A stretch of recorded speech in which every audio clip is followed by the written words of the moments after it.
You're a murderer, and so are you. Hi, my name is Kennedy Rhodes, and I stand in front of you today to talk about solutions to unwanted pregnancies.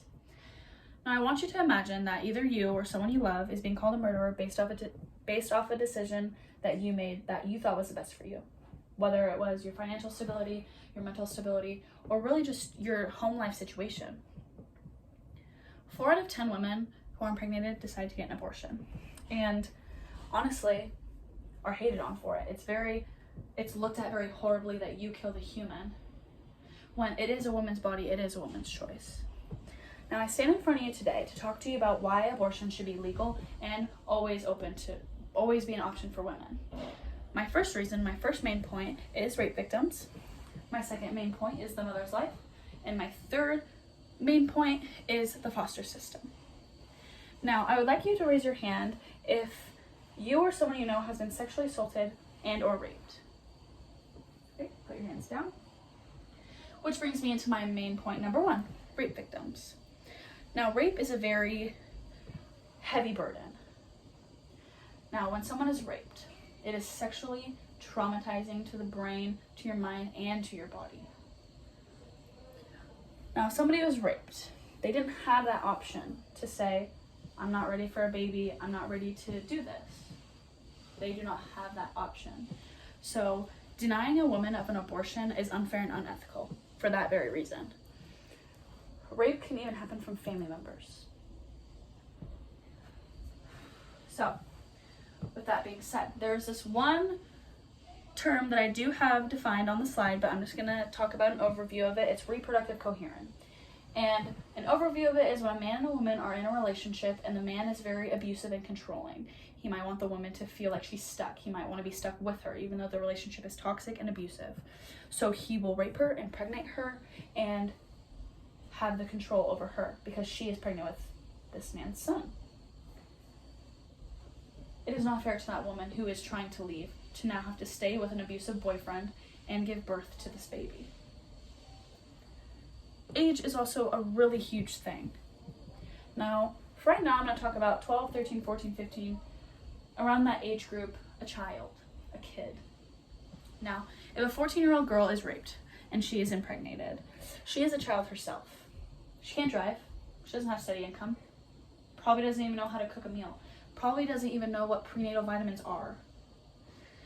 Now, how is this 14-year-old girl going to have the nurturing instinct as a mother? She's just a kid.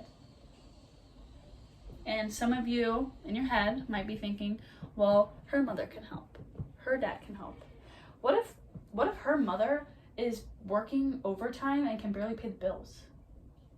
And then you're going to have to add in diapers, formula. It's just a burden.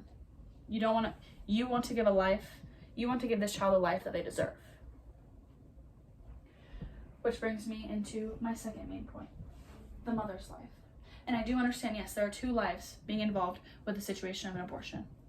The mother, who is responsible for the child, is entitled to make that decision. Now, one thing for the mother's life is a financial disadvantage. I kind of already touched this a little bit about the financial disadvantage and how many things can be hard to afford, because a baby is not just diapers and formula. A baby is prenatal vitamins, doctor's appointments, diapers, formula. There's a whole shebang. And if the mother is already if the mother can comfortably financially support herself, there is absolutely no way that she's going to be able to drop a couple grand a month for this baby. What if she doesn't have the time to watch the baby? She doesn't have the resources or the family or the friends. And it was just a mistake. She was using her birth control. Sometimes it doesn't work out that way. Now, another thing is the mother's mental health. 98% of women who received an abortion said that they felt relieved and relaxed about their decision a week after the procedure. Now, 95% of women who were denied an abortion felt anger and regret that they don't have that opportunity, that they weren't allowed to make their choice for their own body.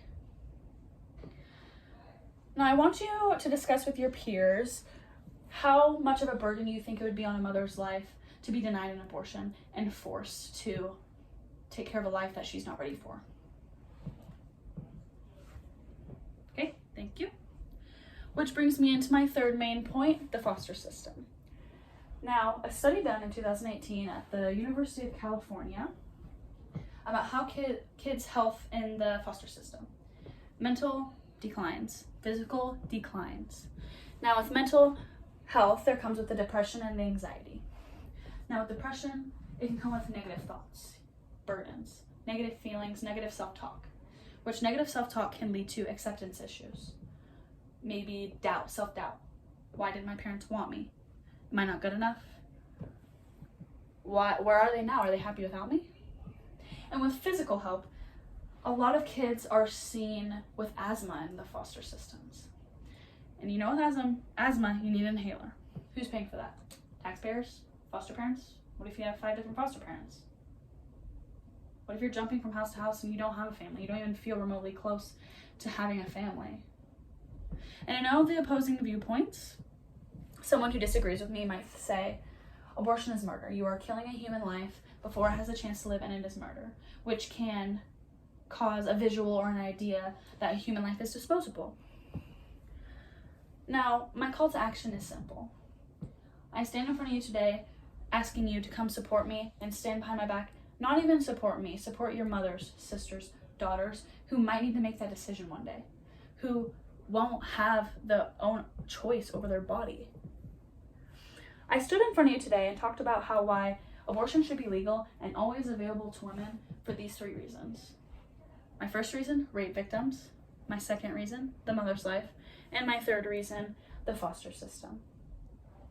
Now, I want you to discuss with your peers if you think the foster system is declining to a child's health, physical or mental.